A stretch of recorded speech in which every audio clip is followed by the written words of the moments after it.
It was a year like no other, a once-in-a-generation event, as the COVID-19 virus made its way around the world. There was much uncertainty and unclear direction on what to do. Should our students continue to go on trips? Can we continue to offer off-site experiences for students working in the community? Will the virus spread, and how lethal will it be?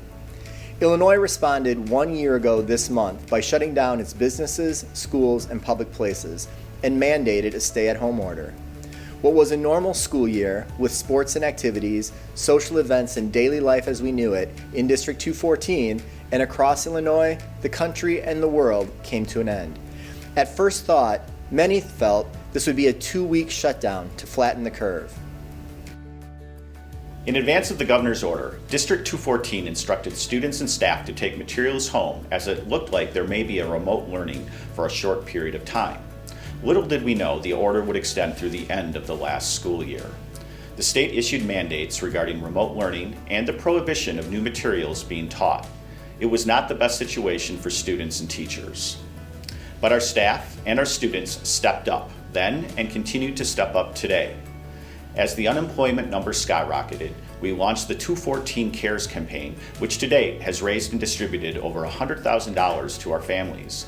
Each of our schools found ways to support their families and communities through food and gift card drives and providing assistance to access local, state, and federal resources for rent and other assistance. And we stopped student registration fees for the year while maintaining a balanced district budget.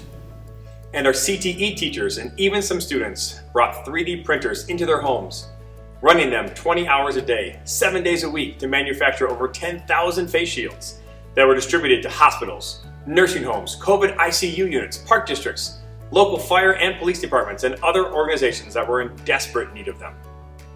The social and emotional impact of the pandemic has been extremely tough on families, with feelings of job loss, isolation, and loneliness. Students losing out on milestones and favorite activities. As a result, our teachers and staff went above and beyond to make personal connections with their students. Some delivered materials right to their students' homes. We wrote cards, delivered food and gift cards, and planted yard signs for seniors, and welcomed to high school notes and gift bags for incoming freshmen. Our student services teams at each of the schools expanded their outreach to families and connected those in need with outside resources to ensure no student was cold or hungry. Individual and group support sessions and regular check-ins may go unseen by others, yet our counseling staff has been a steady support system to our students this entire year. As we look back at the completion of the 2019-2020 school year, we were still fully remote as we followed the governor's in-person restrictions. But we found ways to celebrate the class of 2020. Virtual graduations provided an opportunity for students to have a highly personalized official graduation ceremony. The parade celebrations at each D214 high school provided a unique send-off for our students. Our process to fully reopen schools has been slow and steady. We've had students learning in person since the beginning of the school year, along with most of our teachers and staff. We found ways to get our students in specialized programming in our buildings, prioritizing those who may need the greatest support. We adjusted the schedule into a block to allow for flexibility in arrival and departure times, and to provide teachers with additional time to prepare for hybrid instruction. It wasn't easy, but our teachers and staff have done a tremendous job in a challenging situation, using technology to foster engaging learning inside and outside the physical classroom, adjusting assessment to maintain the academic integrity of the educational experience, and inviting world-class guest speakers into the classroom. For those students who have needed additional academic support, schools have had the flexibility to meet individual student needs by enacting a variety of academic interventions to ensure students stay on track in their courses. For example, schools have invited remote students who are struggling academically to in-person instruction and support. Increased engagement strategies around student voice and choice in their learning plan. Provided daily virtual and in-person tutoring sessions. Dedicated teachers to resource areas throughout the schools. Conducted weekly problem-solving team meetings with teachers to review student progress. Hosted guided study halls to support students. Scheduled regular teacher office hours to ensure teachers are available to meet with students who need or want additional support. Held regular morning review sessions for students. Added new off-sequence math sections to keep students on track. Reassigned instructional assistants to provide additional support in high-need classrooms. The district held an intersession in February focusing on supporting students who needed to recover credit in English, social science, science, and math in a blended online and in-person format. And we are looking to expand online and in-person summer school options for students. Like every other industry, the pandemic has forced us to rethink how and what we do. To continue to keep students and staff safe, we enhanced our cleaning procedures, removed excess furniture and spaces to increase social distancing, mandated mask wearing, shortened the amount of time it takes our HVAC system to provide fresh air, implemented a self-certification system with daily temperature checks, and limited the number of visitors to buildings during the school day. Our mitigation techniques, including quarantines, have led to the minimal transmission of COVID-19 as students appear to get the virus outside of school. Per the direction of our Board of Education, we work tirelessly to identify vaccines for our staff, and through partnerships with pharmacies and the Greater Elgin Family Care Center, all staff who would like a vaccination will be fully vaccinated. All of our teachers, with very limited exceptions, will be teaching from their classrooms. And we are ready to fully reopen on April 5th. By law, parents still must be provided a remote option. We know that everyone has different opinions, comfort levels, and personal health situations when it comes to COVID-19. We support those that want to be fully in person and those that want to stay remote for the remainder of the 2021 school year. And we want you back and can't wait to see you.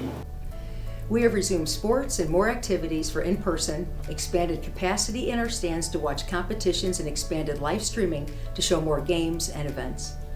Graduation will be held outdoors, and we are planning our senior activities, including prom.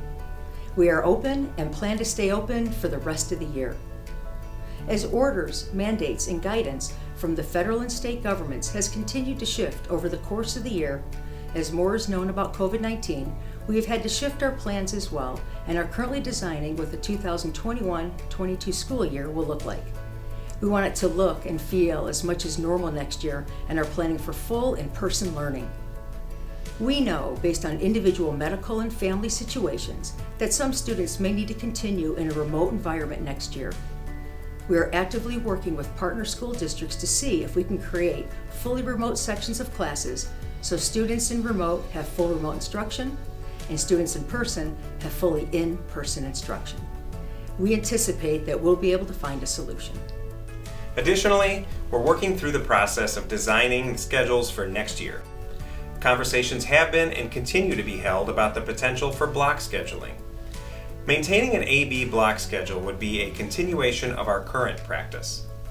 The proposed schedule under consideration for the 2-year pilot would consist of 8 alternating class periods across 2 days, each of which would run from 8:35 a.m. to 3 p.m., similar to our pre-pandemic schedule.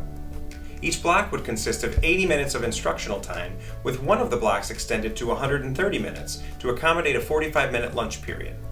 This provides flexibility in scheduling and gives students in our music programs the opportunity to meet every day. Many may be wondering why District 214 is looking to pilot a block schedule for the next 2 years. In addition to the positive feedback we received on our survey, we're responding to a need for increased scheduling flexibility to maintain our current level of student access to electives. In January, the state of Illinois passed legislation increasing high school graduation requirements in language and computer literacy, as well as lab-based science. Under our current schedules, these new requirements could have an impact on student access to other electives, particularly during freshman and sophomore years. The A-B block schedule eliminates lunch as one of the 8 class periods, resulting in fewer conflicts and increased student course enrollment opportunities.